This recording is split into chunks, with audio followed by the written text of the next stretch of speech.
आपको एक इमरान खान का छोटा सा एक स्टेटमेंट सुनाऊंगा। मैं जो कहता हूं कि तहरीक इंसाफ ने अपनी ताकत का गलत अंदाज़ा लगाया। आप रियासत के ऊपर बाकायदा हमला आवर होकर उसको फ़तह करने वाली कोशिश नहीं कर सकते। ये एक वो पाकिस्तान में वक्त आता है जब माशाअल्लाह लग जाते हैं, अल्लाह ना करे कि कभी दोबारा ऐसी स्टेज आए, वो सारा आइन वाइन कानून तोड़ के तो वो काबिज़ हो जाते हैं। फिर उसका फ़र्द वाहिद का ऑर्डर सारा कुछ होता है। लॉ ऑफ द लैंड के तहत आप चलें तो फिर हमेशा एक तरीकाकार होता है। 9 मई उसमें कहीं फिट इन नहीं बैठता। इमरान खान का एक आपको स्टेटमेंट सुनाता हूँ, फिर आगे सवाल जवाब शुरू करते हैं।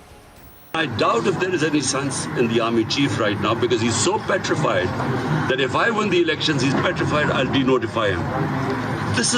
All this is happening because of this. Military leadership means one man, the army chief. It's a disciplined army. Whatever the army chief wants happens. The orders go down, and we take pride in the fact that we have a disciplined army. Problem is, if you have a man up there who, in order to preserve himself, is dismantling our democracy, our constitution, fundamental rights, he's basically dismantling the future of this country to protect himself. And I've assured him, I said, look, I won't remove you. Don't worry if I come to power, I won't remove you. ये आपको खान साहब के अगर अल्फाज समझ आए हों तो बराह रास्त जो कुछ वो आर्मी चीफ के लिए कह रहे हैं, ये परहैप्स वो स्टेज थी जब इन्हें लगा कि आई एम टू पावरफुल, अब मैं सारों को स्टीम रोल कर सकता हूँ। यही रॉन्ग एजम्पशन है। ये सियासत के अंदर सियासी अंदाज, लॉ और कॉन्स्टिट्यूशन, वो जो बंदा अप होल्ड करके आगे चलता है वो तो जीतता है, जो उसको अप होल्ड नहीं करता वो मार खा जाता है। तो ज़ुबैर साहब, आपने भी ये स्टेटमेंट सुनी होगी।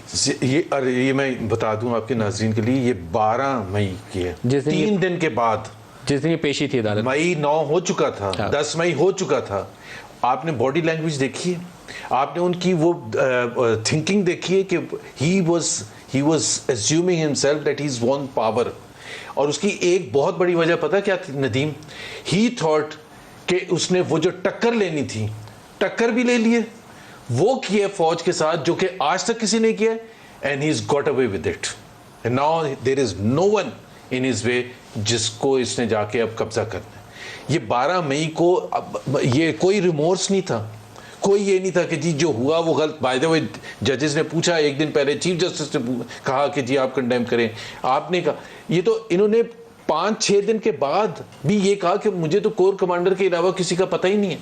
मतलब पार्टी इतनी बड़ी, तो ये जो है ना, आई थिंक इनके मेंटल लेवल जो था ना उस वक्त, ये जो 12 तारीख को, it was completely in direct opposition to what people were thinking कि क्या इतना बड़ा वाकया जो फॉलो आउट है अब वो होना चाहिए, क्योंकि पार्टी इस तरह पाँव पे नहीं खड़ी रह सकेगी। मेरे ख्याल में ये ज़रूरत से ज़्यादा जो आप लोग इस वक्त उनको टिबरी टाइट कर रहे हैं ना, वो भी नहीं आपको करनी चाहिए। देखें, जो पाकिस्तान, हम जब अभी बात कर रहे हैं इमरान खान के लिए कानून की हुक्मरानी और कानून की उन्होंने धज्जियां आपने तो उनकी पार्टी के लीडर एक के बाद एक ना पार्टी की सियासत छोड़ रहे हैं। अब शीरी मजारी का छोड़ने का मतलब यह है कि आपने बाकायदा उसको पकड़ के 10-12 दिन बहुत थकाया है, अब उसकी और बर्दाश्त नहीं है, उसने कहा बस मैं पार्टी छोड़ता हूं। तो सुने ज़रा, मेरा ख्याल है 2017 के बाद से, जब से मियां नवाज शरीफ को डिस्क्वालीफाई किया था, उसके बाद से हमारा बाजू मरोड़ा जा रहा था। मेरा ख्याल है एक second, we stood as a party. 4 साल इमरान खान ने क्या नहीं किया था? आपने तो कुछ किस्से सुनाए थे ना कि उसको पकड़ा और आपको किसी सर्विंग उस वक्त के किसी ने बताया था।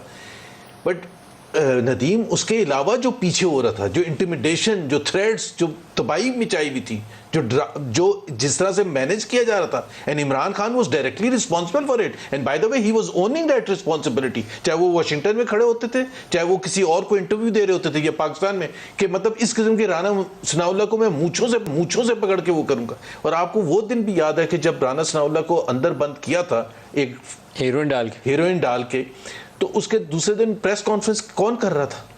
प्रेस कॉन्फ्रेंस शहरियार अफरीदी और उनके साथ एक 2 स्टार बैठे। मतलब वो was that an acceptable thing कि कमिंग फ्रॉम एन इंस्टीट्यूशन? तो मेरा ख्याल है इमरान खान ने तो एक इतना बेहतरीन मौका था। ये अगर 12 को भी ये कहते कि मैं सबसे पहले बात करना चाहता हूं, मैं शर्मिंदा हूं जो 9 तारीख को हुआ, 9 को तो फौरी तौर पे डिस्टेंस कर लेना चाहिए। बिल्कुल, ये जो आप कह रहे थे ना पार्टी बचने का, पार्टी बिल्कुल बचनी चाहिए, बिल्कुल बचनी चाहिए। ये कोई पाकिस्तान के लिए अच्छा नहीं है, इन द पास्ट ऑल्सो, लेकिन उसमें रिस्पॉन्सिबिलिटी ओन करनी पड़ेगी कि ये इतना बड़ा वाकया हो गया अंडर देयर वॉच।